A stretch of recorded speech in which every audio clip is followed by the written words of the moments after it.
چند باتیں روزمرہ زندگی میں بہت فائدے مند ہیں۔ نمبر 1، اگر خوشی چاہتے ہو تو وقت پر نماز ادا کرو۔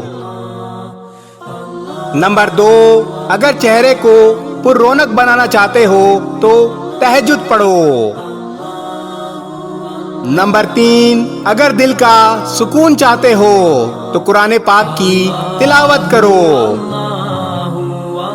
نمبر 4، اگر صحت چاہتے ہو تو روزے رکھو۔ نمبر 5، اگر مصیبتوں کا حل چاہتے ہو تو استغفار کرو۔ نمبر 6، اگر رزق میں برکت چاہتے ہو تو درود پاک پڑھو۔ نمبر 7، اگر مشکلات ختم کرنا چاہتے ہو تو لا حول ولا قوت الا باللہ پڑھو۔ اور نمبر 8، اگر تمام غموں سے نجات چاہتے ہو تو رب سے دعا مانگو۔ اس ویڈیو کو شیئر ضرور کریں، ہو سکتا ہے آپ کے ایک شیئر سے یہ بات کسی کے دل میں اتر جائے۔